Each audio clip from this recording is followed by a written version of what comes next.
The following transmission contains unencrypted instances of explicit language. Welcome back. This is part 2 of our tradecraft analysis of 2003's Spy Sorge. In part 1, we talked about the history that led up to this famous Russian spy's infiltration of the German embassy in Tokyo in the mid-1930s. If you did miss out on part 1 and you don't want to miss out again, the simple solution is to hit that subscribe button on iTunes, Google, or your favorite podcast app. And now we'll resume here with discussion of Sorge's Tokyo contacts. Let's move over to how Sorge and his team work out. Sounds good. Ozaki and Sorge. Ozaki was apparently Sorge's primary source of information. Right. He worked for Asahi Bank. Well, I think he starts out as a journalist. I'm not sure where he became working for a bank, but I believe you. You know, I think he was in Shanghai on work, and that's where he got all his info. There was tons of stuff coming across his desk because he mentioned Asahi while he was in Shanghai. Okay. But that's kind of where his kind of climb to power kind of starts, and how I think their relationship began was he was feeding Sorge information in Shanghai, and then that's what got both of them big attention for Tokyo, and how Russia sent Sorge back to Tokyo, and then Ozaki goes back to Tokyo. Yeah, and it's Agnes that connected them together. Right. And just kind of said to Ozaki, like, look, you can trust this guy. Yeah. You don't need to ask any, and Ozaki trusts Agnes implicitly. And let's talk really quick too about Ozaki's motivations here. Ozaki's not a communist, but he's looking at his home country of Japan, and he's not liking what he's seeing. Right. He did, according to Wiki, he did believe that the Japanese were the superior race, as did a lot of Japanese at the time. But he felt that the Japanese should be bringing like civilization and calm and productivity and goodness to the Chinese and elevating them. But what he felt like he was seeing was just rape and pillage. Yeah, there's that shot of the young girls being sold to the brothels and stuff. Right. Because the economy had gone so bad. So yeah, there was definitely a lot of motivation for him. But I think you're right. I don't think he was an idealistic communist. He was just seeing kind of the degradation of his people through a lot of this imperialism that was going on. Right. He felt like the Japanese people should be on a higher level than what he was seeing them acting out. And he was just anti-imperialist and anti-colonialist. Right. So that's, I guess, that's their kind of connection in Shanghai. And as you say, both of them come out of Shanghai, which is the initial part of the movie. Like we say, it covers events from 1931 to 1941. 1931, those first few years are in Shanghai. And then there's a gap, which will jump, across 3 or 4 years to where Sorge gets tasked to basically infiltrate Tokyo as a German journalist, and his GRU handlers give him one contact, which is our new character we haven't mentioned yet, Miyagi. Right? That guy, the artist, the big guy? Yeah. Right? Yeah. And they say yeah, we've got a guy in place.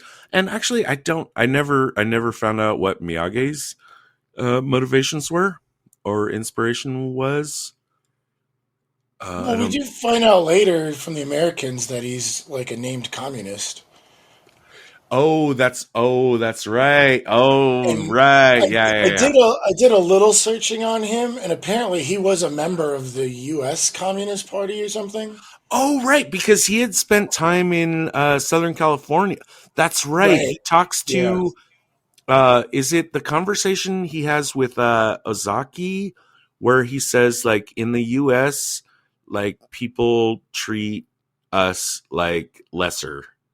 And Right. and And I'm not. then the Japanese in America, the the Americans treat the Japanese like low, and then the Japanese in America treat the Okinawans as low. Which I don't know if you know about the Okinawa. That's one of the Okinawan island in Right, Japan. right, right. Was kind of like considered low class Japanese. So what he was saying is in America, their Japanese people are treated like lowlifes, and then in turn, the Japanese people in America treat the Okinawans in America as lowlifes. And so that's kind of what his motivation was, the kind of like getting rid of this kind of like castes or like Right. social So status. yeah, Yeah. so yeah, he is a communist Yeah. believer. Right. In contrast to, Ozaki who just is an anti-imperialist. Um, yeah, but Miyagi definitely believes that like everyone should be equal, and Mhm. Das Kapital, Karl Marx has shown us the way. Let's make it Yeah. happen. Right. Um, yeah, so the GRU gives, when they task Sorge to go to Tokyo, they say like we've got this guy Miyagi, you can trust him. Like he's done some work for us. He's not up to speed. We don't trust him yet to like run an operation. That's where you come in. Uh-huh. And then Sorge also says like, okay, well, I also, by the way, I want my guy Max, who was his radio operator in Shanghai and will be his radio operator in Tokyo. Mhm. And he does get that guy. But and then they also, I guess I'm not sure how Vukovic. That's our guy on the team with the glasses. Do you know the guy I'm talking about? Yeah, he was the one that married the Japanese woman, right? Mm-hmm. Yeah, yeah, yeah. Yeah, I'm not quite sure who he was the one that said he was a terrible communist. But I think Sorge had basically set him up with a business in Japan as a No, no, no, no. cover. I think no. You're mixing him up with Max. Max is the Oh, guy okay. that starts profiteering, I guess, in a way that I couldn't tell what he was selling. Like Sorge meets him in what seems like a shady warehouse Uh-huh. kind of thing, and it looks like their business involves like large printouts of maps maybe or something. I couldn't exactly tell what his business was, but he's making money. Yeah. Like Sergey like kind of glances over at like all the money in his safe, the big stacks of bills, and Max hurries over and closes it up, Yeah. and you know they're going outside to the motorcyclist. He's like, no dude, let's ride in style. And he's like, oh, new car, huh? Yeah. um but yeah, Max is having some doubts about communism. He says like, dude, I like driving a nice fucking car. I like being rich. Yeah. Just I might not be a great communist, which Yeah. is a thread we don't see developed in the story. No. Which would have been an interesting thread to kind of follow. Because that I mean, we see Sorge go off on him, but not for intelligence reasons, more for Sorge's pissed off because he's like, I've sat like we find out later, like it really aided him that he had to leave his wife behind, so this is like kind of the only time Sorge ever like loses composure, and he's just like, "The fuck is wrong with you? I'm the one that set you up. All that money came from the Communist Party in Russia. Like, what are you talking about? Like that's the only time you ever see him really lose his composure, and I think it's because this is more of a character development than it is like this should have been a security issue where he should have been like, are you fucking serious? Like, we're going to stick people on you like left and right now and watch what you're doing, because now Max should have been under suspicion of working with Japan or America or whoever. But the team goes out shopping, and I think Miyagi is what helps them all get like transistors and light bulbs and shit to build like a radio. And I kind of want to mark this as my number 3 best tradecraft, was their like makeshift radio, considering the time. And they basically had like a whole little radio base at the top, like on the second story of the house that, was it Max was living at? Or was it, no, it was Vukelic. Yeah, that's Vukelic's place. Yeah, for sure. So Vukelic is providing the quote unquote safe house for Max, the radio operator, to operate within. Right. And I thought that was kind of a cool setup. And like them kind of putting that radio together to transmit to Russia. And there was like a random scene where it looked like Japanese, or I'm not sure who it was, but they were catching those radio signals, but they couldn't pinpoint where they were. So I guess that shot was only to make it believable that nobody picked up on their transmissions. What shot are you talking about here? It was like 10 seconds, and it was like at some big radio facility, and they were picking up on. Yeah, that was the only time you saw that guy. I don't know who he was working for, but it was at like some facility and they picked up, and they couldn't tell where it was coming from. So I guess that shot was just there to make it believable that they didn't get caught or something. But I just like the setup for that. So that made my number 3 best tradecraft. Yeah, I mean, I had some thoughts about the radio situation, which overall I liked. But one thing I didn't like was, there's Vukelic is also going to, catch yellow fever and get married to a Japanese girl. And, the scene where she comes home, like the radio is like upstairs in his house, right? Mm-hmm. And the scene where she comes home, like they're doing some busy spy stuff,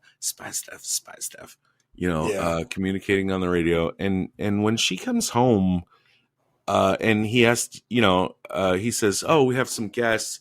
She's like, "Oh, I'll come upstairs and say hi." And he's like, "No, that's not a good idea. You should go like take a walk. Go take the baby out for like an hour or something." Like, what I didn't like about this is it seemed like, at least as far as what the movie is showing me, is like this is the first time it seems to be occurring to Vukelic that his wife might notice a radio transmitter upstairs. I mean, maybe they put it away at certain times, but they're just, I don't know. As a general procedure, like, if you're married to someone, they're going to know what's going on in your house. And you've got 2 options there. You got to either plan it out to be super secret, or you got to bring them in and tell them at least something about, like, I've got some secret business I can't talk to you about, and you can't go upstairs ever. Right. Right. Or something. Right? Yeah. Like, yeah. I was annoyed by that. I give it -5 points, and I'm calling it my worst number 2 tradecraft in the film.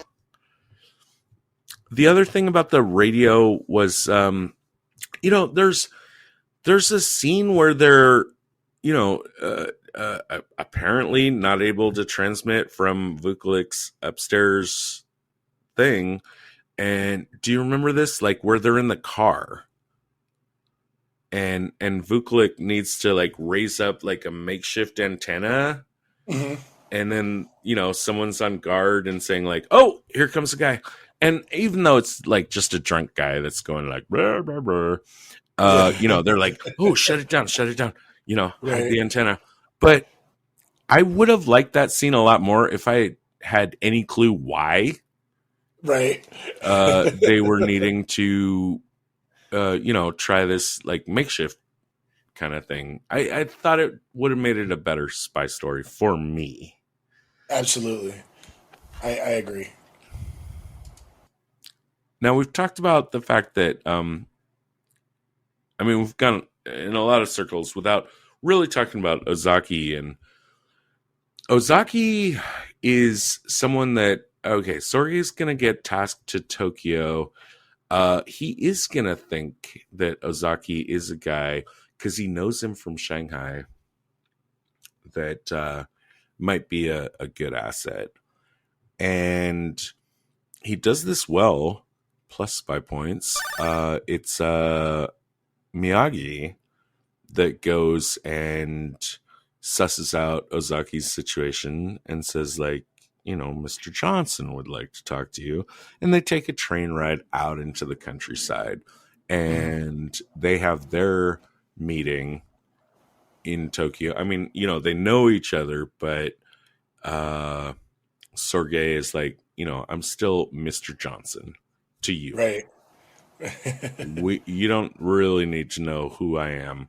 I guess he's still cashing in the credit from the trust that Agnes has given Ozaki, which, and that's the whole like little C plot in the thing, that Ozaki is absolutely in love with Agnes. And so I like that part.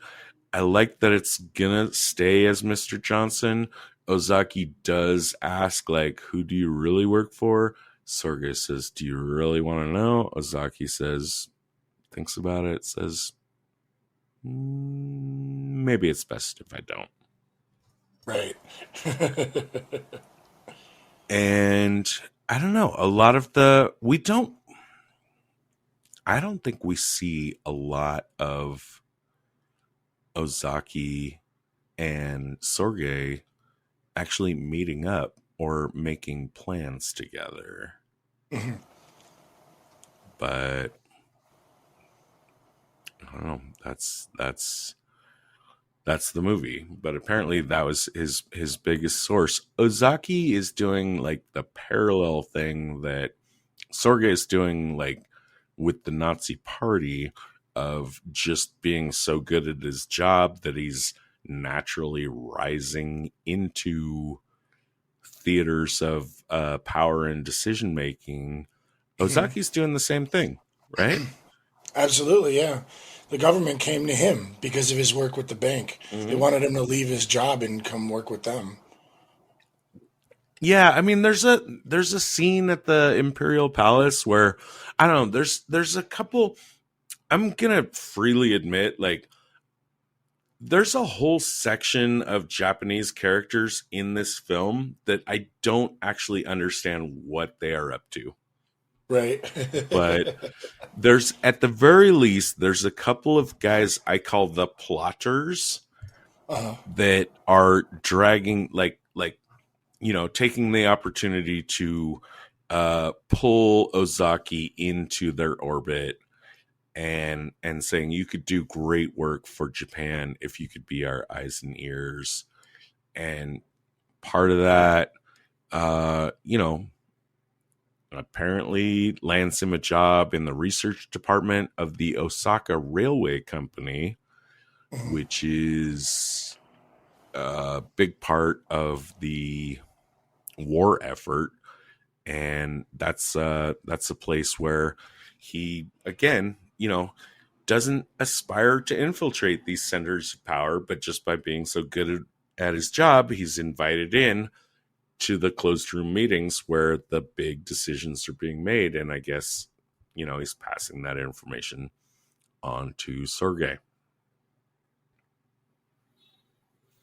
I do have, and we've tipped a little bit around this, but there was at least one scene where they, where when the Japanese guys are bringing Ozaki into the inner circle, where someone tips him off that we have a list of the top 500 communists in this country. That came from America, I believe, is what they had said. Oh. which was interesting because this would have been prior to their association to their alliance with Germany. So I guess at this point they were still kind of doing business or something. But yeah, that whole they had mentioned that list had come from the U.S., which makes sense because Miyagi had said he was in California, and from what I've looked up, Miyagi was part of the Communist Party in the U.S.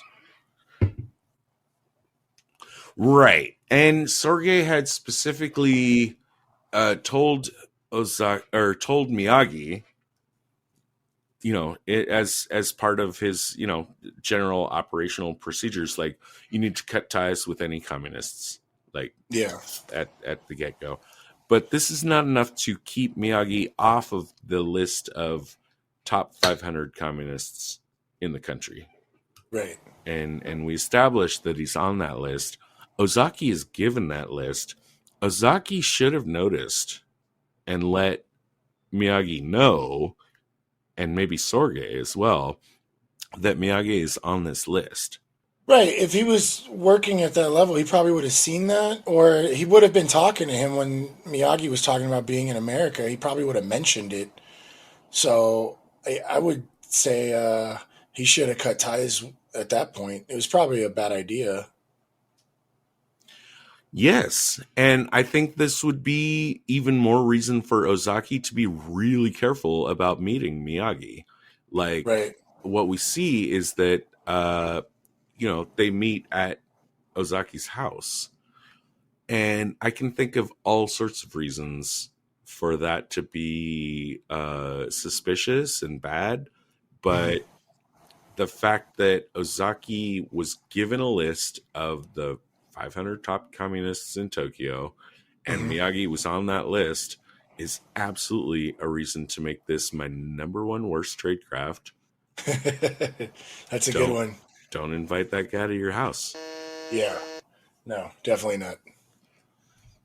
It goes the other way as well. Like, it gets worse, I think. Even though Mhm. I'll call that my number one worst, I can make it even worse.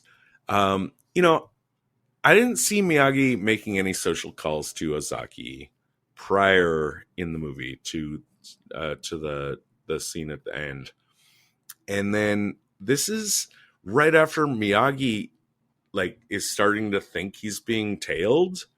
So that seems like a really bad, like, the worst time to, like, meet at your fucking house or at your Yeah. friend's house.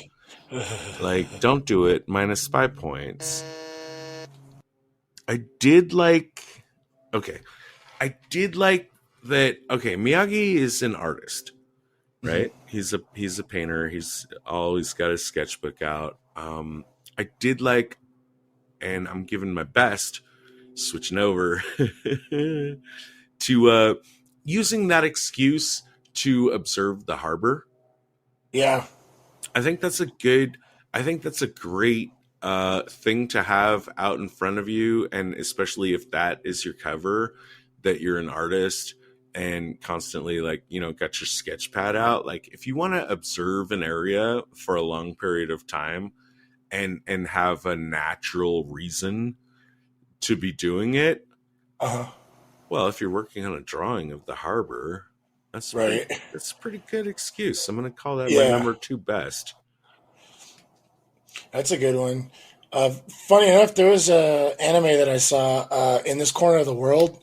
The main character is an artist, and she gets yelled at by the Japanese government for drawing pictures of the boats because where she was living in a village, and the Japanese Navy is like running exercises and stuff in the bay, and like she's just drawing pictures, and they just come and give her a hard time over it. But this guy here, who's actually like working for the opposition, is drawing pictures, talking, and I think he passed the information. Oh, they were doing diving exercises, so I think they're going to attack the U.S. That's a pretty big piece of information to be given out. Yeah, So I yeah, think I there's a think lot of so as minus well. spy points to a lot of the organizations that aren't picking up these flags. I think you're trying to flag me in your notes to run up to the motorcycle part. Yeah, Let's hear it. I didn't bring this up when you brought up that he was known for like getting drunk and riding his motorcycle, but I put my number three worst tradecraft on here, so I just wanted to get this really quick. Let's go. He got apparently this is one of the main. This was actually real that he went and got smashed and crashed his motorcycle and was in the hospital, and his whole body was beat up. But I wanted to flag it as my number three worst tradecraft. He got news from his wife that she had a miscarriage. In the film, we get a whole scene with her at like a kind of a surgical type of place. So I'm not sure. They definitely like implied that it wasn't a miscarriage. Yeah, that she had an abortion. So I forced, don't know if a forced abortion by the state. Yeah, It's what it looked like. They weren't explicit, but that's the feeling I got. Right, and which was creepy as fuck. And I don't know if he picked up on that or not, or what the deal was, but he immediately just pounded down like a giant bottle of liquor and then rode his motorcycle and got in a huge accident. So but you know what he did? Yeah, but you know what he did before, between pounding the big alcohol and getting in the accident? He showed up for one of his, like, you know, information passing things. He went and collected some sensitive information. The guy is asking him, like, "Hey, are you okay?" He's like, I'm fine. Yeah. Which makes what you're about to say even worse. Yeah, so I think it was just a bad play. What I liked about it though was that it was kind of. I felt. Remember when we did the Day of the Jackal, and he goes and like compromises himself by hooking up with the lady, and then pretty much getting himself caught. That way, it seemed more mechanical in the Day of the Jackal of trying to give a human side to like that character. I liked this that, yeah, like these super spies are people too, you know? So I liked this, but I still wanted to flag it because it was actually kind of tough, like trying to find certain, like, you know, things to put on my list. But I wanted to point this out because he could have died, and that would have changed a whole course of stuff, considering how important he was in history, I guess. I don't know. But I just didn't like it. But I felt it was executed well as far as character development and making him human. And that's what I liked about it, but I'm still marking it as my number three worst tradecraft. Right. Yeah. Again, I thought like if Shinoda as a director was more interested in making this a spy film, this is a place where he could have spun it, which obviously, you know, he didn't make that choice as a director. I'm not trying to play super, you know, Monday morning quarterback doesn't quite, you know, decades later quarterback. Right. Yeah. But if you wanted to make this feel a little bit more like a spy movie, this is a great opportunity. Because, you know, you could have had like a scene where like Max becomes aware, like, oh, Sorge crashed his motorcycle, calling another guy saying, did he have anything sensitive on him? And the guy saying like, yeah, you need to get to the fucking hospital now and get that shit off of him before the Kempe like find him, and like maybe drag that, you know, in a 3-hour movie. If you had wanted to make it more of a spy centered movie, like this is the, you know, we're talking about historical events, and I appreciate Shinoda doesn't want to like stretch the truth or over dramatize this, but this seems like a scene that could have been a lot better to me. Yeah. It would have been a lot more fun for me. We will see Max show up, and, you know, but it's just like 5 seconds, you know, that he rifles through Sorge's jacket and takes some documents and sticks it in his jacket. But this is the sort of thing that if I had been trying to tell this story as a director, this is the sort of thing I would have thought would have been a lot of fun to like kind of stretch out and focus on a little bit. Absolutely. But, okay.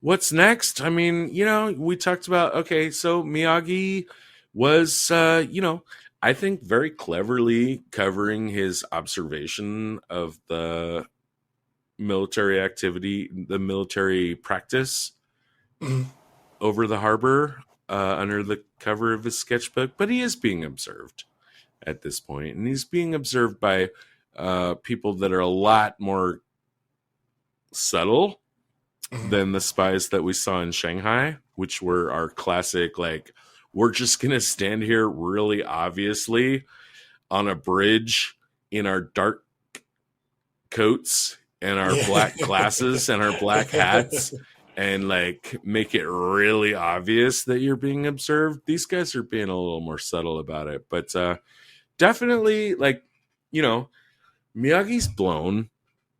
It's been hinted at, like we've gotten the hint. He's on the list. We get the hint that he is, we see him being watched. It's not, it's 1 + 2 + 3 = 6. Eventually they're going to get him. And from there they get Ozaki. And from there they get Sorge. I actually wanted to point that as my number one worst tradecraft. I understand the trail leading to Miyagi, but we didn't really go over this, but Ozaki's climb into the government and into the train company and stuff like that, he gets a report on Japanese oil. And I actually thought this was also really interesting. They talked about the oil embargo that the U.S. imposed on Japan, which led them to have to use all their oil for military. And that's what led to Pearl Harbor. And then that's what led to the U.S. joining the war. But that report Miyagi had just on his desk hanging out, and this was probably like weeks after they got it. I would think they would have kept it secret somewhere, or had like made copies, or just like transcribed it or encoded it or something. But that report is what gets Ozaki caught, because Ozaki was at that meeting. Yeah. That's how Miyagi got the oil report. That's what, when they raid Miyagi's house, they see the report and the guy pulls it up and looks. Is that what he was working on? Right. Either he was translating or drawing. I don't know what he was doing, but he was trying to, his first thing should have been either throw it out or hide it, or they had plenty of time to transcribe it or make a cut or whatever. It should have just been hanging out on his desk. If you're undercover, don't leave shit like that hanging out on your desk, especially since, and you mentioned Ozaki not picking up on the fact that Miyagi was on the list. So there should have been more cover for, is what I'm saying. And that is how Ozaki gets caught, is through that report, because Ozaki was at the meeting and stole the report and put it into the hands of Miyagi and to Sorge. All right. Good work, dude. I didn't catch that. So definitely that was pretty bad, and I was kind of I was like, I guess I just assumed that, like, I don't know, they got Miyagi and he talked. I mean, we didn't see that, but I'm sure he did say something. But how they got clued to Ozaki was that oil report. Okay. And then I'm sure the light bulb went off. Oh yeah, that's right. He translated a whole communist manifesto book into Japanese. So, and then that's what leads to Sorge. I'm here looking at this movie and I'm not seeing the huge impact on history. I'm really not. Can you help me with that? Oh, absolutely. It's not really pointed out in the movie. You kind of got to like watch it happen, but the information So, I think I said earlier that, like, he has this whole lament at the end of the movie that he made no impact and he got all these people in trouble. The prosecutor's like, Moscow is safe. What are you talking about? But I think it goes even beyond that. The information he provided to Russia was information he gleaned as a mole at the German embassy. He's the one that warned Russia that Germany was going to attack. They didn't believe him. They thought maybe he got flipped or Churchill was sending in some Right. misinformation. You have the scene where Stalin gets, Sergei's initial report that the Germans are going to, attack toward Russia on the western side of things. And Stalin is like, like, I'm sure Churchill would love for me to believe that. Right. And so that part goes through. But after Germany does attack, they actually ask the team to continue feeding information. And Sorge is like a full-fledged mole at the German embassy, and he's getting German movements that he's sending back to Moscow. And as we know, Germany couldn't, win for a number of reasons, the terrain, the winter, the sheer force that Russia had. But there was plenty of information passed out. Furthermore, Sorge's team had all the information about Japan's response to the embargo that they were going to plan.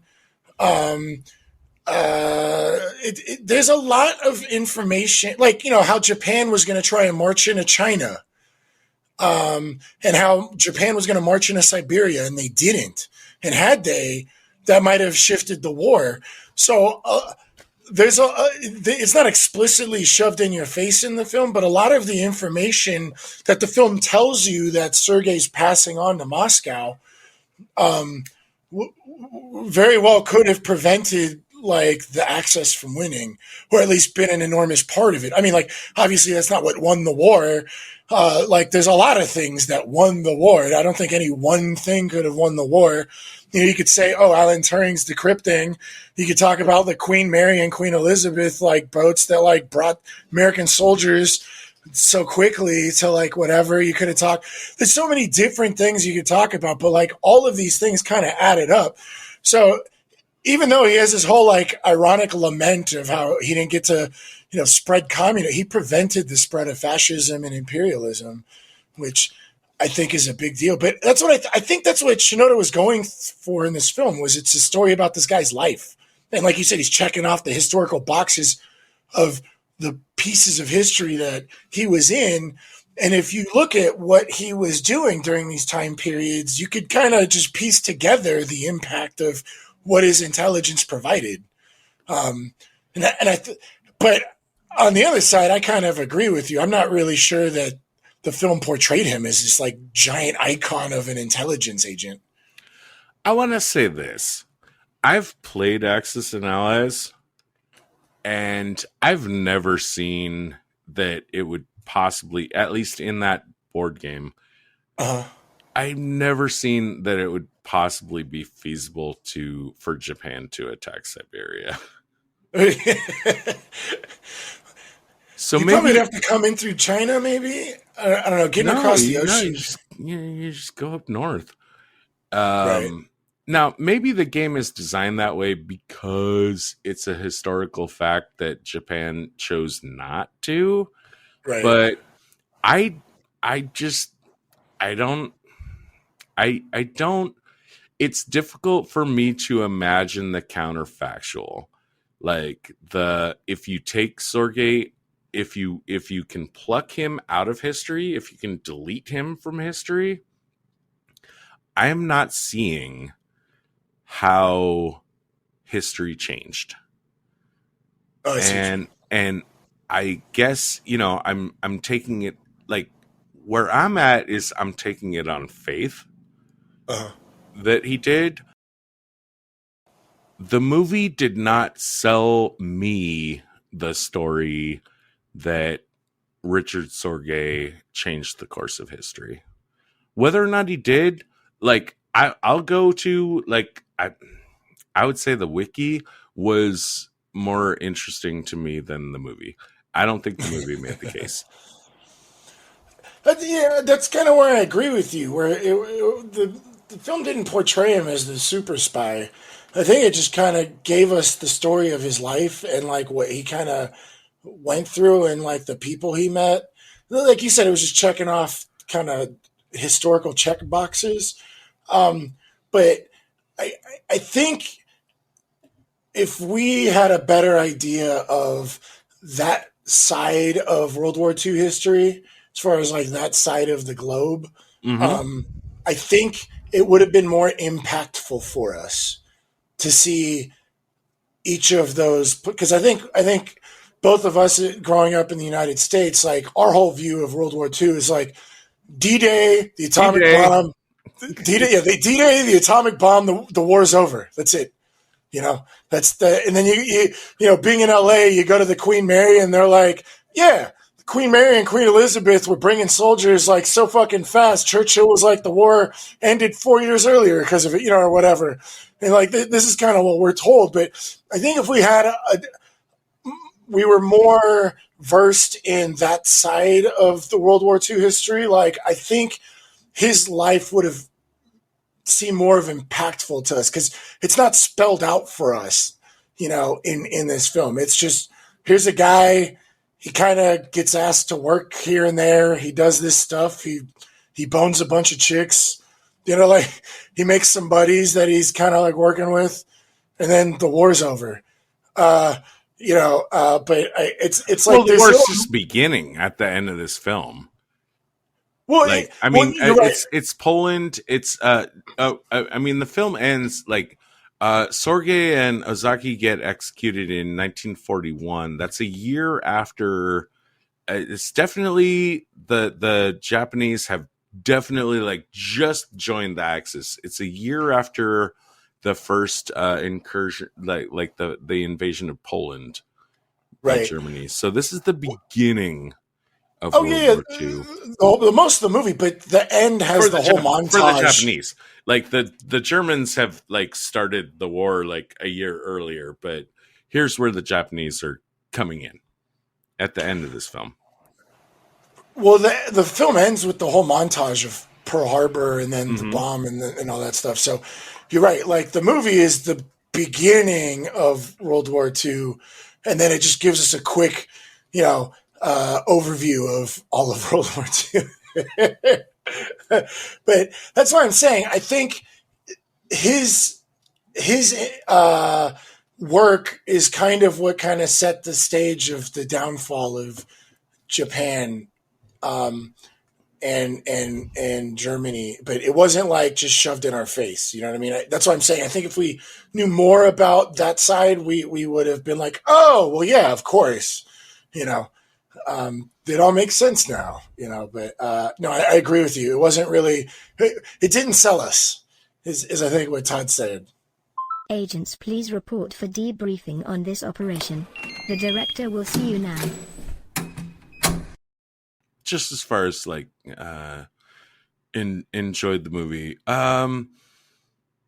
I'd call this movie a history lesson that has some flashy points and a really good core performance from Ian Glenn.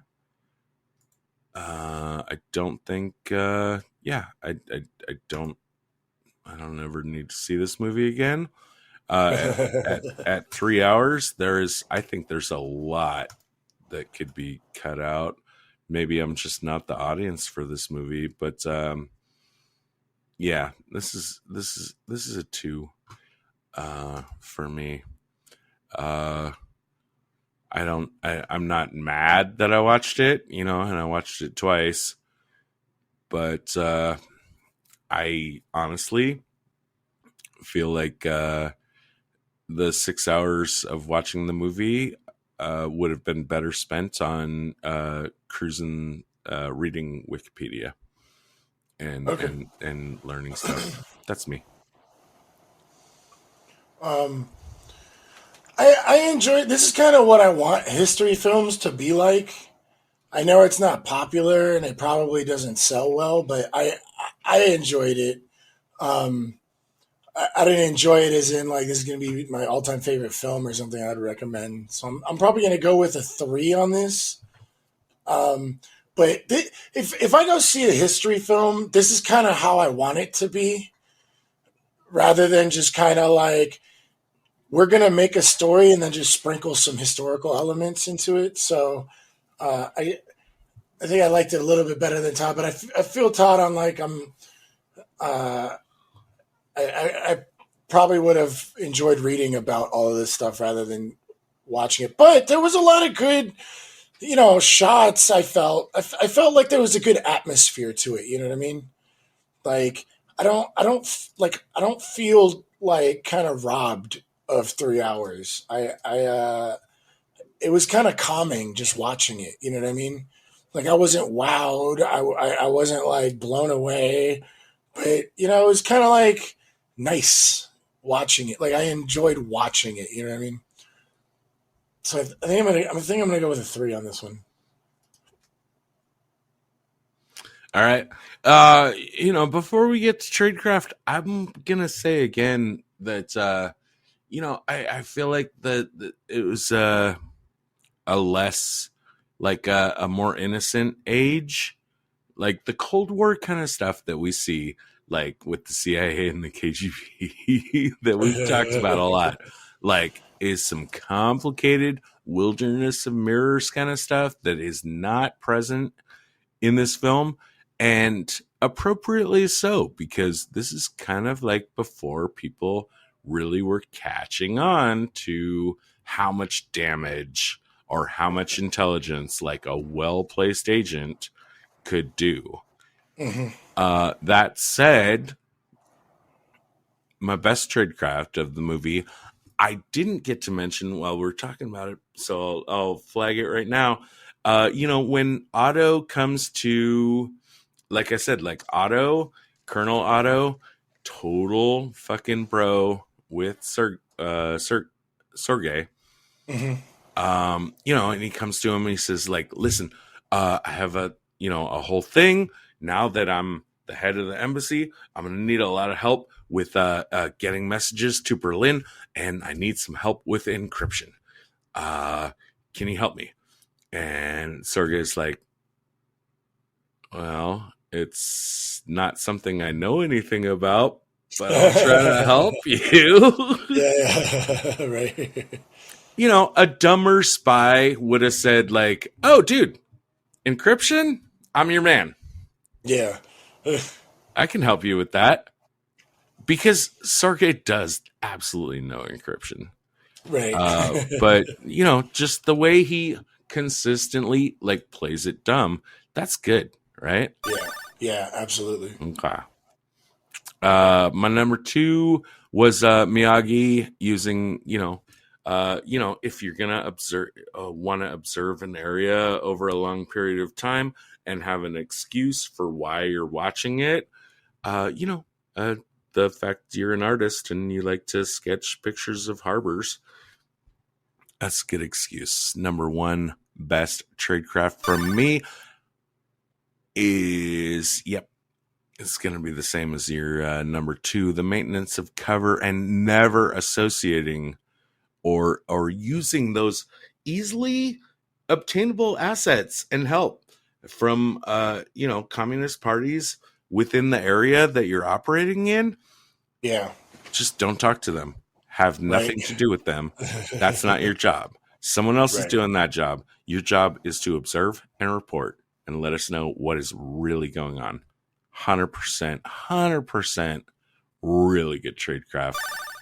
That's solid.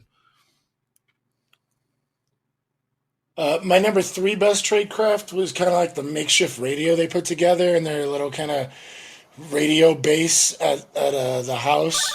I kind of liked that. It was fun.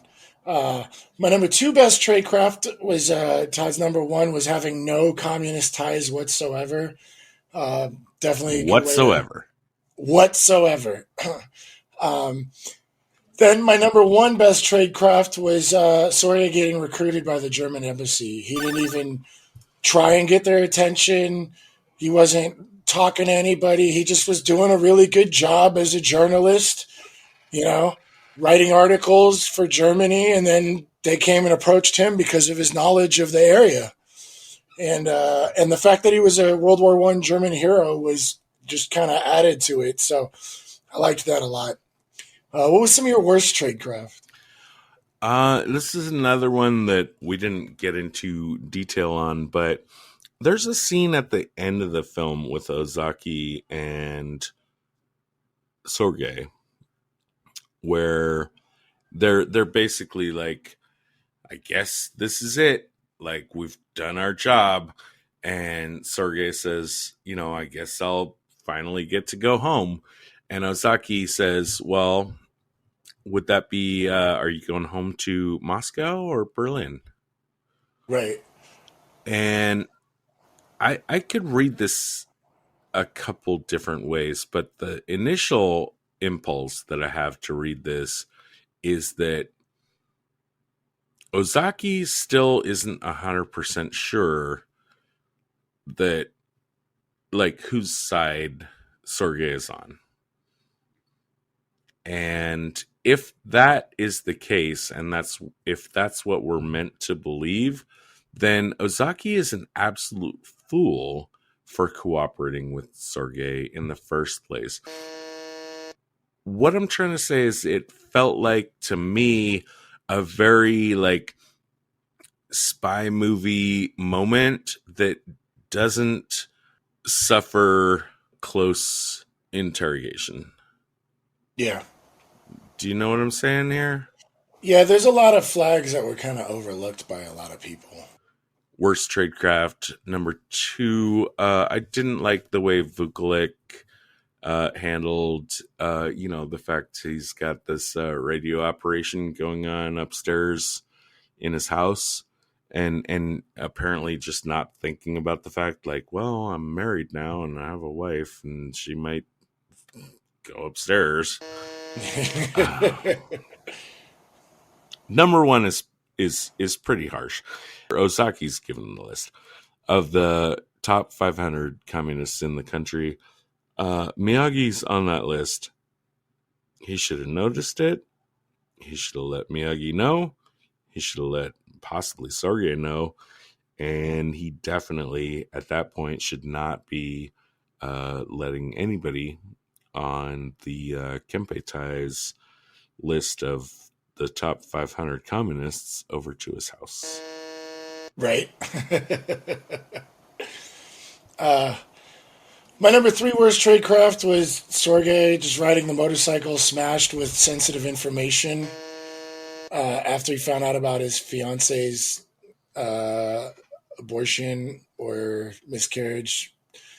My number 2 worst tradecraft was Ozaki translating the communist book. And he did that after Sorge had told him to cut all communist ties. So kind of feel like that was a bad move. But definitely my number 1 worst tradecraft was just like leaving the oil report sitting around when Miyagi got caught. This kind of plays into your number 1 worst tradecraft. Like Ozaki should have noticed that. Well, he did notice, but he should have been more proactive about it and told him, hey, don't leave the oil report that I gave you that is obvious probably came from me just hanging out. So yeah, that's my number 1 worst tradecraft. Despite those, what do you think on park benches? I think the opening bid has to be a 5 with the historical accuracy that this film portrays. The only thing I could think that could drag it down is well, actually I can't think of anything. I mean, I could say I think previously, like, maybe we've dragged it down a little for not having seen a lot of it. Like, I'm thinking Right. Argo right now. Like, Argo was they didn't show us anything that didn't actually happen, we're led to believe, but we saw so little of it. Right. I actually was going to say that I Like, even though everything was probably as documentary realistic as possible, we didn't get a whole lot, But I definitely don't want to snub it for not being as realistic it is. So I like that you went to Argo with that.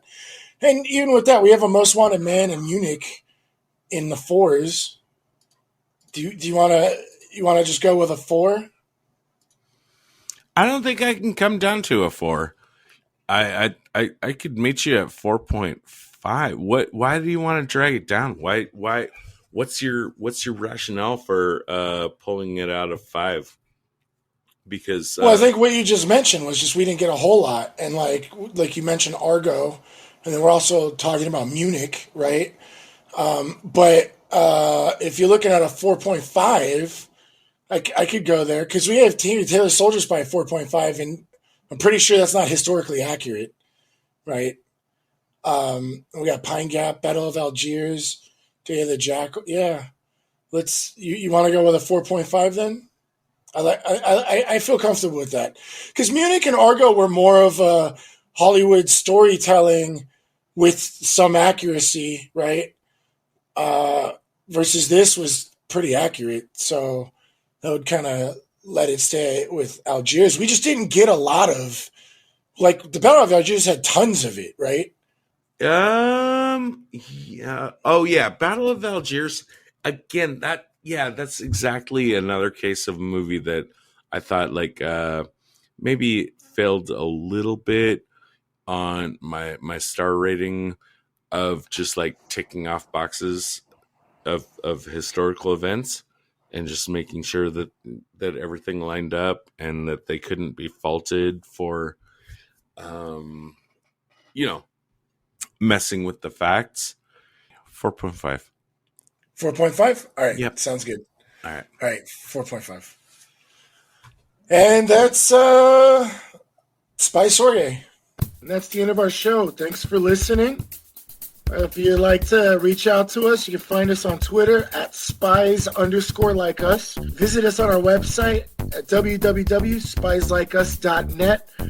You can find out about upcoming episodes. Also, what will really help us out is if you give us a review on wherever you found our podcast, either on iTunes or your Android app or YouTube or wherever you listen to us. Even if you didn't like the show, just give us a review. It'll help us, give us feedback so we can make the show better. And it can also help other people who haven't found the show yet find out about us. Hey, Moira, initiate Protocol 9. Protocol 9 initiated. This podcast will self-destruct in 20 seconds. The preceding transmission sampled the songs Ice Cold by Audionautics, Enter the Party by Kevin MacLeod, and sound effects from freesound.org. Attributions and links are found at spieslikeus.net. Editing by Todd Hostetler.